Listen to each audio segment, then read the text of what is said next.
आज हम आप लोगों को हिरडनेरिया अथवा जोंक या लीच के बारे में संपूर्ण जानकारी बताएंगे। तो चलिए शुरू करते हैं। जो हिरडनेरिया है अथवा जो जोंक है, इंडियन कैटल लीच के नाम से भी इसे जाना जाता है। मतलब भारतीय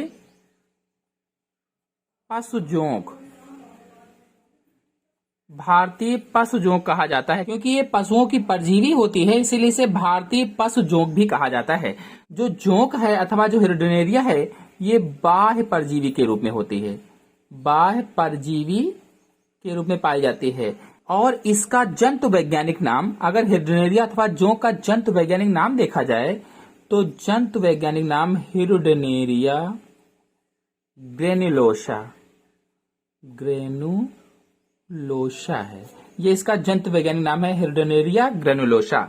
और आपको बता दें, जो हिरडनेरिया है इसका शरीर कोमल, लंबा और चपटा होता है। शरीर कैसे होता है?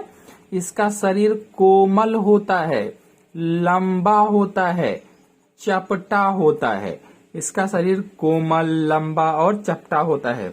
अगर इसके लंबाई की बात करें तो लंबाई में लगभग में 10 सेंटीमीटर से लेकर के 35 सेंटीमीटर तक लंबा, 10 से 35 सेंटीमीटर तक ये लंबी होती हैं। जो जोंक होती हैं, जो हिरडनेरिया होती हैं, 10 से 35 सेंटीमीटर लंबी होती हैं। और इनमें म्यूकस स्राव होता है। जो श्लेष्म होता है, श्लेष्म स्राव के कारण ये नम रहती हैं, चिपचिपी रहती हैं, चिपचिपी सी बनी रहती हैं, क्योंकि इनमें श्लेष्म स्रावित होता है। ये देखिए, इसमें सलेवरी ग्लैंड जो पाई जाती हैं, इनसे श्लेष्म स्रावित होता रहता है। तो इसी श्लेष्म के कारण, भी आपको दिखाया, उसी श्लेष्म के कारण ये नम रहती हैं, चिपचिपी सी रहती हैं, गीली सी रहती हैं। और संकुचन की स्टेज में ये बेलनाकार होती हैं। जब सिकुड़ी हुई होती हैं, फैली नहीं रहती हैं, तब ये बेलनाकार रहती हैं। अगर संकुचन की स्टेज में है तो बेलनाकार होती हैं। और जब प्रसारित होती हैं, प्रसारित की अवस्था में, प्रसारित स्टेज में रिबन की तरह, फीते जैसी चपटी हो जाती हैं। जब फैल जाती हैं तो फीते की तरह से चपटी हो जाती हैं ये।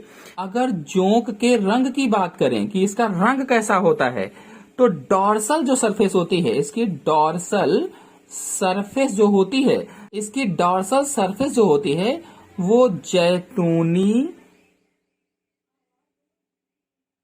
हरे रंग की, डॉर्सल सरफेस जो ऊपरी सरफेस होती है वो जैतूनी हरे रंग की होती है। और जो इसके नीचे की सरफेस होती है, नीचे की मतलब ये हुआ कि वेंट्रल सरफेस, जो वेंट्रल सरफेस होती है नारंगी लाल रंग की।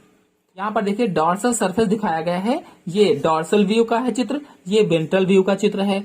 यहाँ पर चूंकि ब्लैक एंड व्हाइट है इसलिए समझ में नहीं आ रहा है।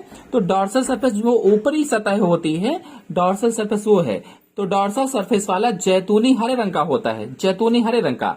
और जो नीचे का सरफेस यानी जो वेंट्रल व्यू है, वेंट्रल में नारंगी लाल रंग की ये होती है। जोंक का शरीर 33 मेटामेयर्स या देह खंडों का बना होता है। इसमें कितने देह खंड पाए जाते हैं अगर पूछा जाए? जोंक का जो शरीर होता है वो 33 देह खंडों का बना होता है, यानी इसमें 33 सेगमेंट पाए जाते हैं। तो देह खंड को मेटामेयर्स कहा जाता है। चाहे आप कहें इसमें 33 मेटामेयर्स पाए जाते हैं, 33 मेटामेयर्स पाए जाते हैं, या 33 देह खंड पाए जाते हैं। यानी जो लीच की पूरी बॉडी होती है, ये लीच की बॉडी 33 सोमाइट्स में डिवाइडेड होती है, 33 सोमाइट्स में डिवाइडेड होती है, बटी होती है।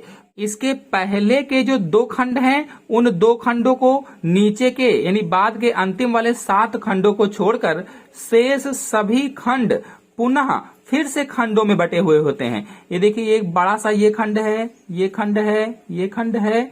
तो इसको आप अगर एक माने पूरा खंड, तो इसमें देखिए और भी अंदर की तरफ से खंड दिखाई दे रहे हैं आपको। इस तरह से देखिए इसमें भी खंड दिखाई दे रहे हैं। तो ये एक सिंगल ये खंड हो जाएंगे, फिर इसमें और भी खंड होते हैं। इसलिए कहा गया कि पहले के 2 खंड और आखिरी के 7 खंड छोड़ करके जो बीच के सभी खंड होते हैं, ये सभी खंड पुनः रिंग्स या छल्लों में बटे होते हैं, पुनः से रिंग में बटे हुए होते हैं। अर्थात जो खंड हैं पुनः बाहर से एन्युलाई में बटे होते हैं। इनको क्या कहते हैं? एन्यूलाई कहा जाता है। जो और सेगमेंट होते हैं खंड के अंदर, जो खंड पाए जाते हैं, इनको एन्यूलाई बोला जाता है। और आपको बता दें, जो अग्रचूसक है, अग्रचूसक अथवा जो एंटीरियर सकर होता है, एंटीरियर सकर है, ये आगे के 3 खंडों, देखिए इस चित्र में देखिए, ये जो अग्रचूसक है, ये अग्रचूसक आगे के 3 खंडों से बना है।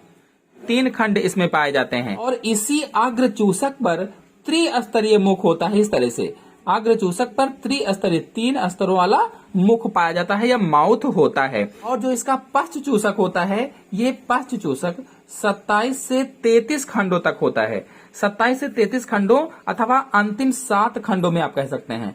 अंतिम 7 खंडों में पीछे वाला चूसक बना होता है या पोस्टीरियर सकर होता है, यानी पीछे वाला सकर होता है। और ये वृत्ताकार होता है, गोल सा होता है, देखिए। और पेशियां इसमें होती हैं, वृत्ताकार व पेशीय होता है। हिरुडेनेरिया अथवा जो जोंक होती है, इसके पहले 5 खंड में 1, 2, 3, 4, 5, ये जो पहले के 5 खंड होते हैं, इन 5 खंडों में एक एक जोड़ी नेत्र पाए जाते हैं।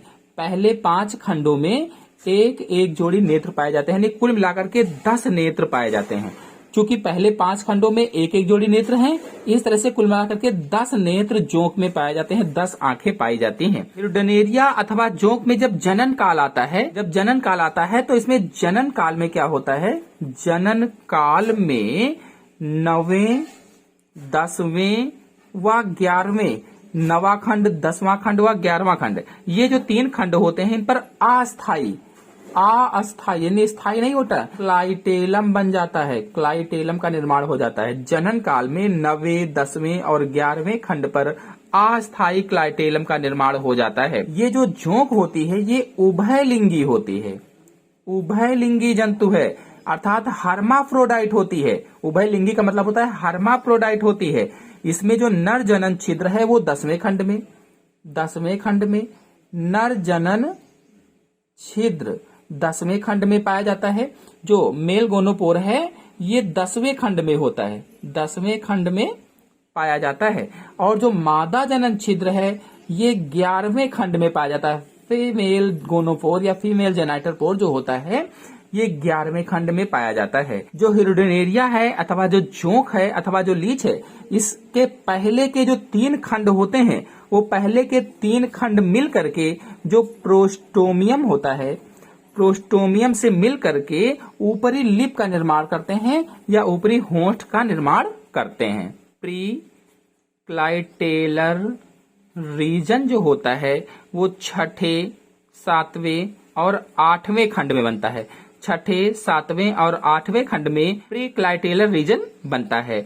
और हर खंड में नेफ्रिडियोफोर पाए जाते हैं। जितने भी खंड होते हैं, इनमें सभी में नेफ्रिडियोफोर पाए जाते हैं। ये देखिए चित्र में दिखाया भी गया है, यहाँ भी नेफ्रिडियोफोर है, यहाँ भी हर एक खंड में नेफ्रिडियोफोर पाए जाते हैं। तो ये तो हुआ प्री क्लाइटेलर रीजन। अब जो क्लाइटेलर रीजन होता है, क्लाइटेलर रीजन जो होता है, ये रीजन 9वें, 10वें व 11वें खंड से बनता है। प्री क्लाइटेलर 6ठवें, 7वें, 8वें, क्लाइटेलर 9वें, 10वें और 11वें खंड में बनता है। आपको बता दें, जो मिडिल रीजन होता है, मिडिल रीजन बड़ा होता है और ये 12 से लेकर के 22वें खंड तक, 12वें खंड से 22वें खंड तक होता है मिडिल रीजन। जो मिडिल रीजन है, ये कुल 11 खंडों का बना होता है, 11 खंड होते हैं।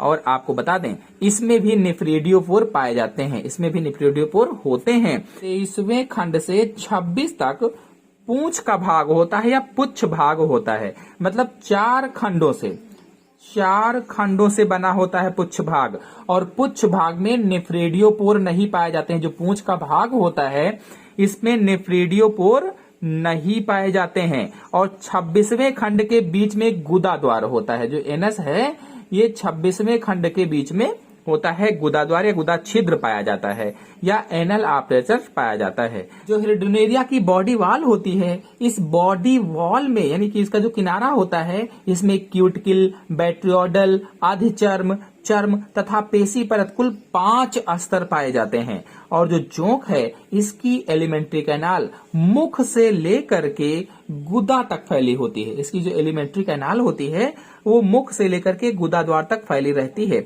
इसमें क्या क्या होता है? मुख गुहिका होती है, ग्रसनी होती है, क्राप होता है, आमाशय होता है, आंत होता है, मलाशय होता है, इतने सारे पार्ट होते हैं। और जो इसका पश्च शकर होता है, इसी शकर से ये अपने परजीवी या परपोषक से चिपक करके उनका रक्त चूसती है।